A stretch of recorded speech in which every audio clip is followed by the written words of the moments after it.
Let's just keep it on moving here. We got our chat set up and we are writing our chats to Firebase. Now it's time to start pulling that data back and fetching the chat and the chat messages from Firebase. We're going to move a little quicker here because it's basically all code that we've already did for other parts of the app that we're now applying to this part of the app. So first and foremost, let's jump into the chat view. And in the chat view, we have the chat. And every time we come to this screen, we want to load up the current chat. We're using this chat, remember, for this Boolean here. So if the chat is nil, we would create a new chat. But when we come to this screen, let's load up the chat if there is one already. So at the top here, I'm going to come to, we have load avatar. And I'm going to do another task that is totally separate from loading the avatar. And we'll create here a private func load chat. Let's make it async so we can use that task, and we will await load chat. We need a function in here. We have create chat, add chat message down. Let's do it up here. Let's do a func called get chat. This will be async and throws, and we know it's going to return us a chat model. So now we want to query on the database.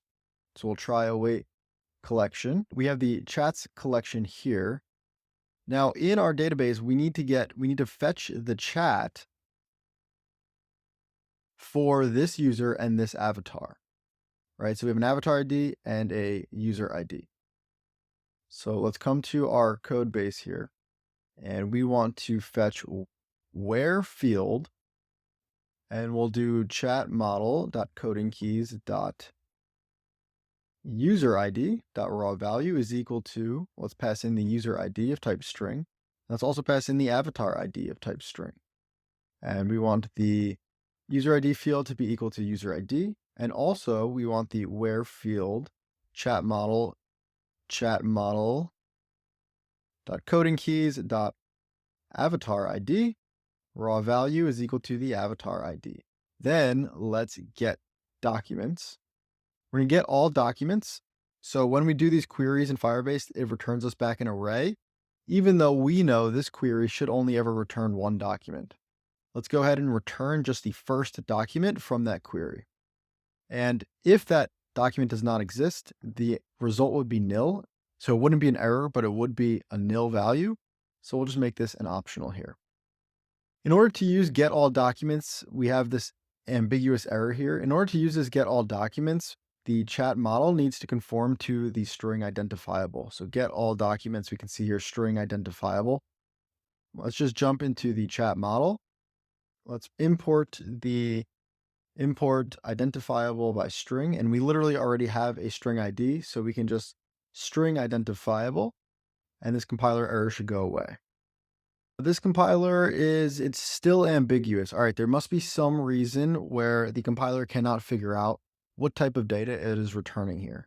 There's always some edge cases when you're using generics where the compiler can't figure it out. So let's just say here, we'll say let result, and we know the result is going to be an array of chat model. We'll set it equal to that, and then we will just return result.first. This way we're explicitly telling the compiler that this should be returning an array of chat model just to help it out, because the compiler is pretty smart, but I guess humans are still smarter sometimes. So this is our method here.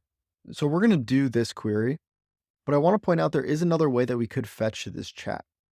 So when we have the chat model, we had this as the user ID. So we could do here static func. Let's call this chat ID for, and then we'll pass in this same initializer and have it return us back a string. And then we could return this here. So here I could put in chat ID, user ID, and avatar ID. And maybe we actually should use this in our app just to prove that it works. So let's actually try both. So now we should be able to fetch it like this, but we also should be able to fetch it like this, where we say try await collection dot, and we'll call dot get document for, and the ID will be the chat model dot chat ID for the user ID and the avatar ID. Because we have custom unique IDs, we know which document exactly it should be already. Let's try out both of these and see if they work. So firstly, let's try the query. Let's copy the syntax of get chat, put it in our protocol here. We'll add one into our mock. We'll just return the chat model.mock for a second. And then let's jump into our chat manager at the bottom here. And let's also add this function. Try await service.getChat user ID, avatar ID. Let's go into our chat view and we'll load up a chat. We'll do a do and a catch. And we'll say chat equals try await. Let's go ChatManager.getChat for, we need the user ID. We'll say let UID equals try auth manager.getAuthID. ID. This will be the UID and this will be the avatar ID that we have at the top of the screen. If there's an error here, we'll just print error loading chat. But if it is successful, we'll say print success loading chat. And let's remember that the success could be nil. So if there is no chat, it's still a successful request, even though there is no actual data. Let's try this out and see if it works. Success loading chat hopefully should print out. So we're going to find hopefully we find whatever chat one of these is. So the avatar ID here is 49A. If I look at my avatars, the 49A should be Emily. So let's open up the chat with Emily. And hopefully we get a printout that says success loading chat. That's pretty sweet. Let's also jump into our Firebase chat service and let's try it the other way this time. So instead of doing a query on the database, let's go ahead and just access this document directly. And since we have that custom unique ID, this should be a little bit more optimized than actually running a query. Emily, success loading chat. Sweet. I will leave the code here for this in case we ever want to revert back to it for some reason. If we decided to not use these unique IDs, then this is how we would have to fetch it. But honestly, Firebase makes it so easy to query and sort on the database. Get chat is working. That's the first step in this video. The next step is now we want to load the actual messages for the chat.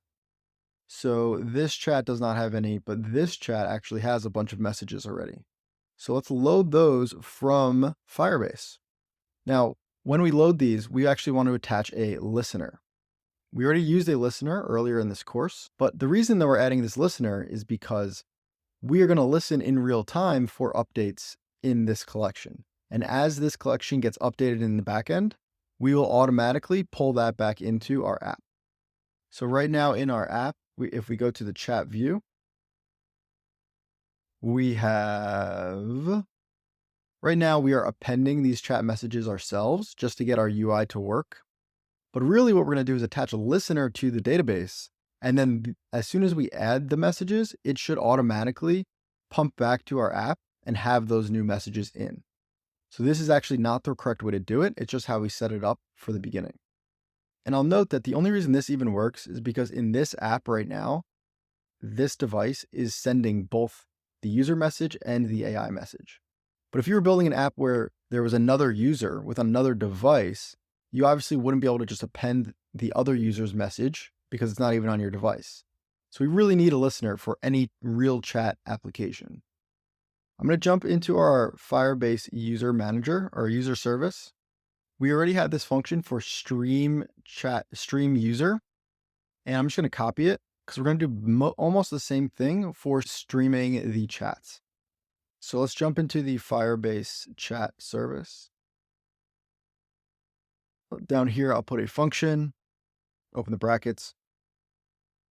This one is going to be called stream chat messages. And we're going to pass in a chat ID of type string. On listener configure will be the same, except this time we want to return an array of chat message model. And here we're going to call messages collection. So we're going to go to the collection of all the messages for this chat. And then we will stream all documents. And I'll call on listener configured. Just a reminder, this stream all documents is coming from the Swiftful Firestore package. Again, I didn't want to spend the time to actually go and build this in this app. but Firebase doesn't support this with async await out of the box. So I have this handy dandy code, which you can just copy or rewrite if you want. Again, I will link below some videos on where I actually did this on a YouTube video so you can figure out how it works.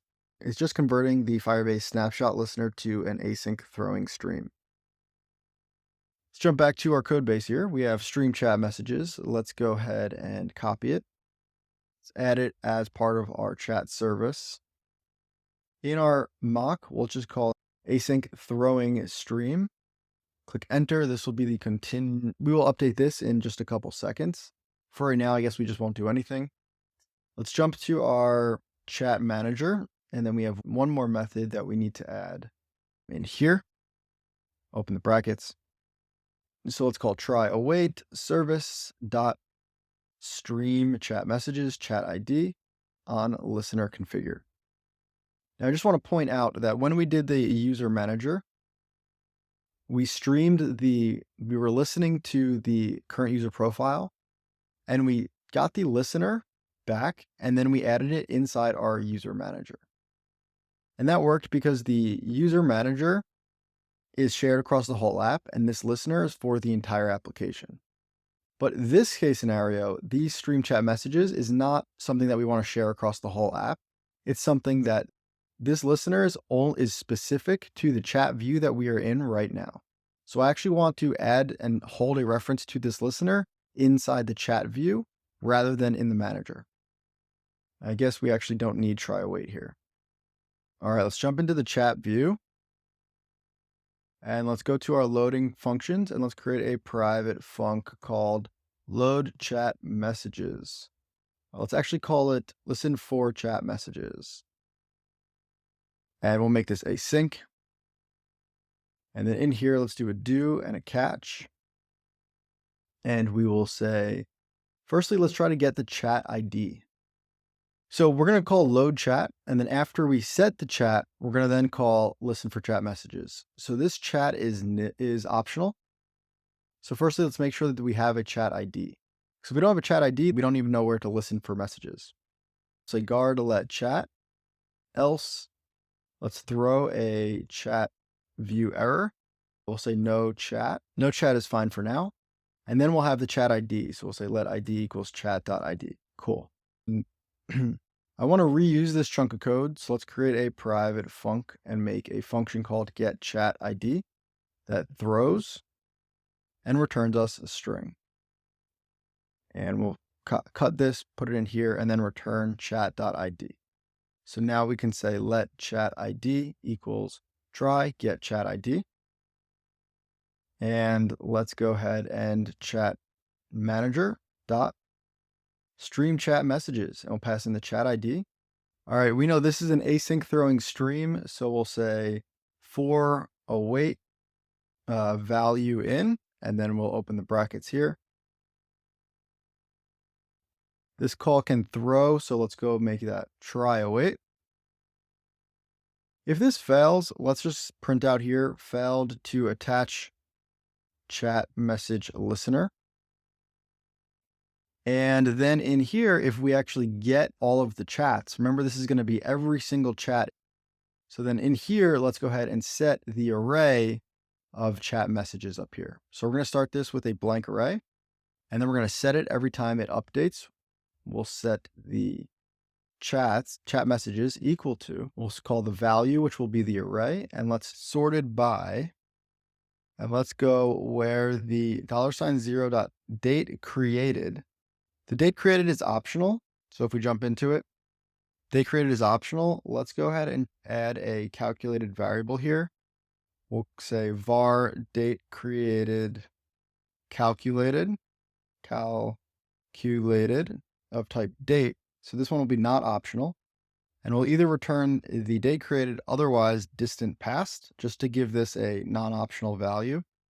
So let's go ahead and sort this by date created, calculated, and we want where the date created is less than the date created calculated, so that the earliest messages are at the top and the most recent messages are at the bottom. After we set the chat messages, just like we did down here, let's actually update the chat position. So we're not going to have this chat append anymore. We're not going to have this chat append anymore. I'll delete those. And now I will keep the text field text here. I'll put it up here. We can get rid of this. And now this scroll position, let's update this every time we update our array. So I'll move the scroll position back up here. And this will be the messages.last.id. All right, lastly, let's get the on listener configured. So I'll click enter here. This will be the listener in. And now we need to store the reference to this listener somewhere. So at the top of the screen, I'll create a at state private var. We'll call this the message listener of type listener registration. And let's come back to our listen for chat messages. We'll set the message listener equal to the listener. Now, a couple things we want to do before we finish this up. This listener, we want to make sure that we remove the listener when we leave this screen, because otherwise it's going to just hang out in memory. So when we on disappear, let's go ahead and call message listener.remove so that Firebase removes it. And then secondly, let's go ahead and attach the listen for chat messages. Now, what we're going to do, we need the chat ID in order to call listen for chat messages. So I can't do it at the same time as these other methods. I have to do it after the chat loads. So let's go ahead and await listen for chat messages and making sure we're doing this right after this does finish. And secondly, this listener, I've used Firebase long enough to know that if there are no messages here yet, the listener doesn't actually attach. So there needs to be a collection here for the listener to actually attach to. So in this chat, there is no collection yet. So the listener would not actually attach when we do this. So in this situation where there is no messages yet, that would be a case where there is no chat yet. So what we can do is anytime we create a new chat, after we create this chat, let's go ahead and make a defer statement. So a defer statement runs after this function finishes. And let's just create a task here that says await listen for chat messages. So we'll attach a listener every time after we create a new chat. Last but not least, inside this, we are now going to call this possibly twice from our code. And we never want to attach two different listeners. So before we get a reference to the newer version, let's just call message listener.remove in case there was a previous listener there that we, for some reason, are overwriting. Cool. And I think this will now work. Let's build and run it and see if we can get something working here. All right. What I want to do is let's go in and find this chat message here. So this chat is with an avatar ID B304. That is going to be this one, which is a cat named Steve. Let's look for Steve. And then hopefully when we click onto Steve, there's already going to be 4 messages in this chat. Let's find Steve and beautiful. How freaking nice was that? And it looks so smooth. Even the UX is just smooth because we inverted the scroll view and we got the animation for a scroll to ID. Oh, that looks gorgeous, guys. I really do like that. I've built so many chat apps since I started learning how to code, and low key it gets better every time. Like my first bunch were so janky. This looks so smooth, partly because I've gotten better, partly because SwiftUI is just so freaking awesome. Anyway, this looks like it's working. And now let's see if the listener is attached. So we'll say, what are you doing? And we'll see if Steve answers. Awesome. And we see our data is attached, and now we can keep typing to Steve. Tell me something, Steve. How can I assist you today? Who built the pyramids? And Steve says the Egyptians built the pyramids. All right, we are rocking and rolling. And the last thing I want to do before we finish this up is, you probably remembered that there is something called a system message. So when we created these roles, there was a system role type. We haven't used that yet. So right now our chat is between us, the user, and the AI, which is the assistant. So we're pumping back this chat history back to the AI. And it's working. But I want to now tell the AI, the system, that they are actually a cat named Steve. So maybe Steve will act a little different when he realizes he's a cat. So let's jump into our code here. We're creating a new AI chat here. We are getting a response from this array of AI chats here. So this is the entire chat history. Make this a variable, and then let's check, and then let's try to get information on the avatar. We'll say avatar description equals, let's look for the avatar dot character description, and we'll open the brackets. Let's remember the avatar at the top of the screen. We have an avatar up here, and when we load the screen, we are loading the avatar. So if we load the avatar, we should be able to get that description that says like Steve is a cat in the park. And so if we get that description, let's go ahead and insert a system message. We'll say let system message equals, let's do an AI chat model. And let's make this one a system. And the content is going to be, and then let's triple click Control M. The character description, let's remember, is coming from the avatar description view builder. And it's this string here. I'll come back and let's just put a comment here. So the description is a cat that is smiling in the park as an example. In here, let's just add URA and let's put in the avatar description. So it should say URA cat that is smiling in the park. And then we'll just say AI chats.insert the system message, and we'll put it at the beginning of the array, so 0. Let's build and run this and see if that has any impact. Let's go to talk to Jessica. Jessica should be a dog. Hey. Hello, how can I assist you today?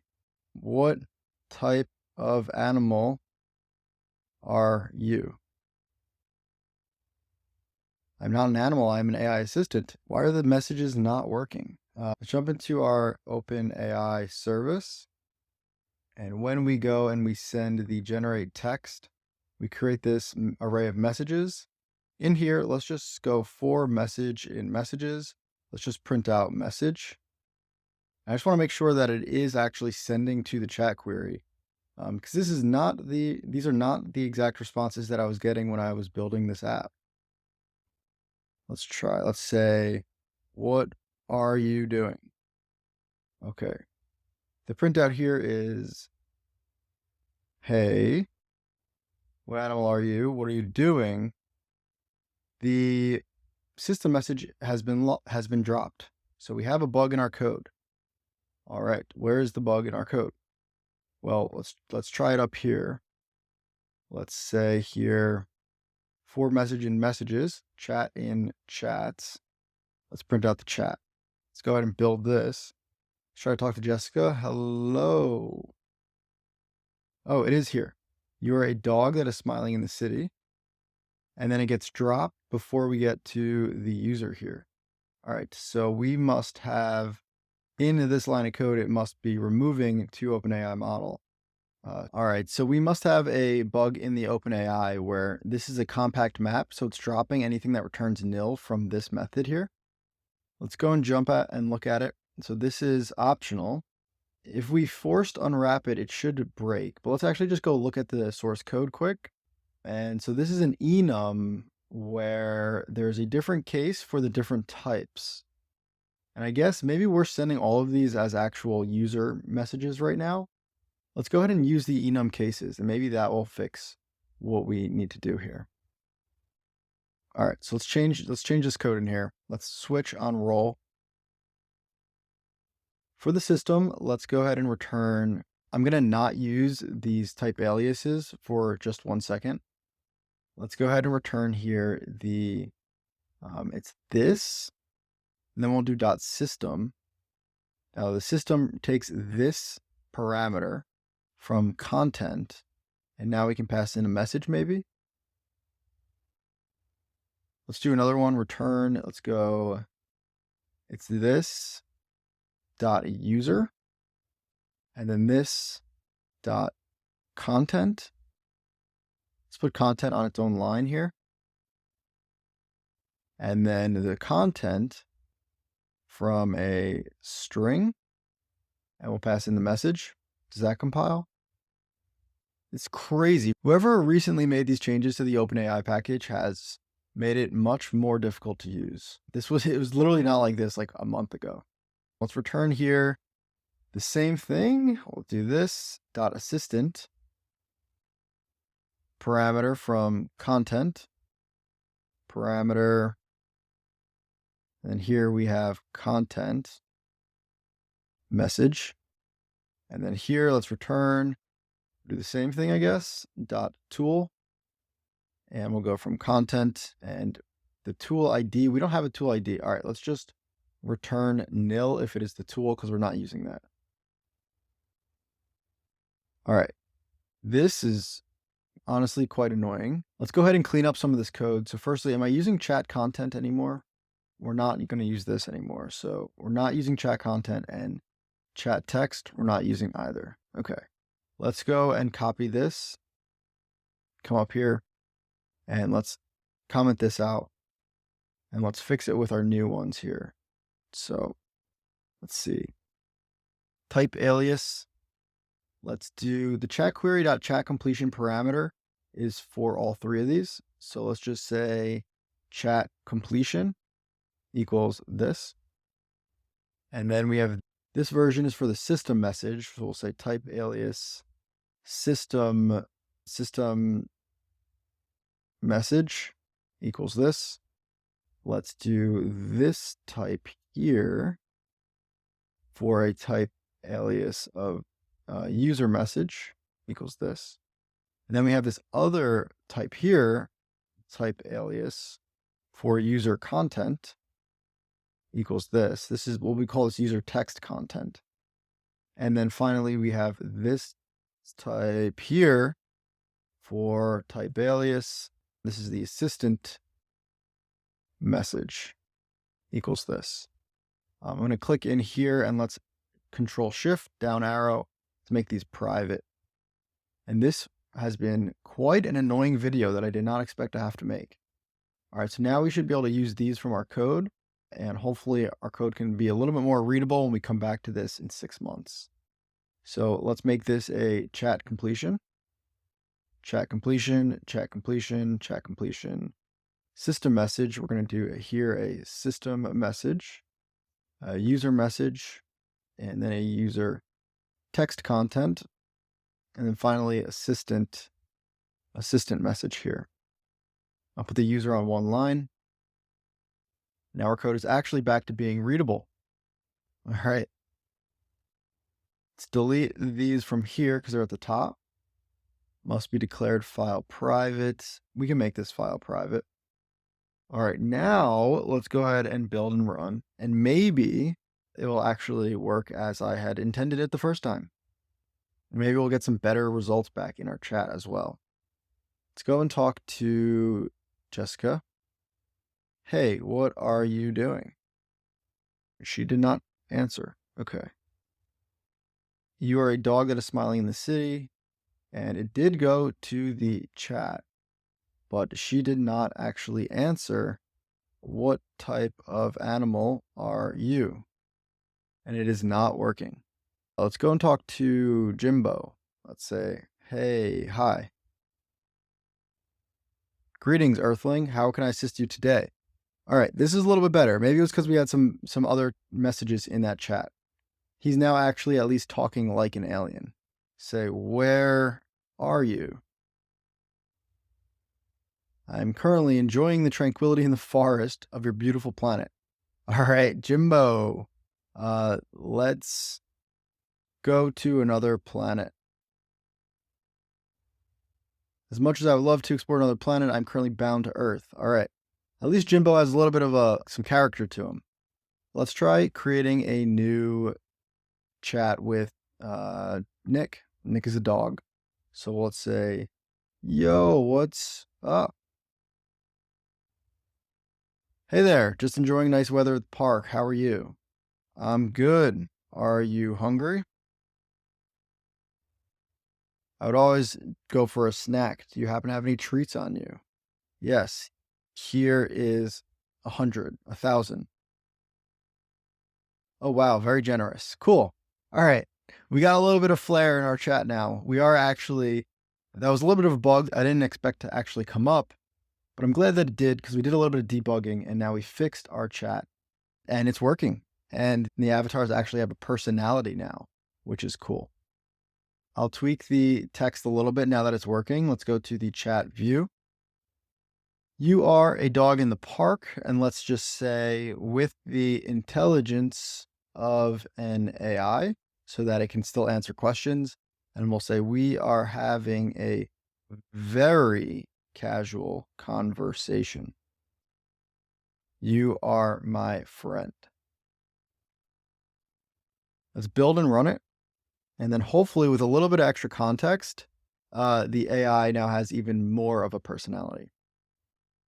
Let's try talking to maybe Joseph, and we'll say, hey, what's up? Hey there, not much, taking a break from studying. How about you? Same here. Life is hard.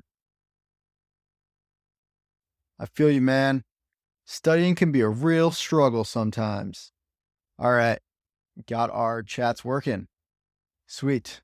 I do see that there's a little UI bug when we send these messages. We're going to do some polish in a future video. But for right now, let's be happy that our chats are working.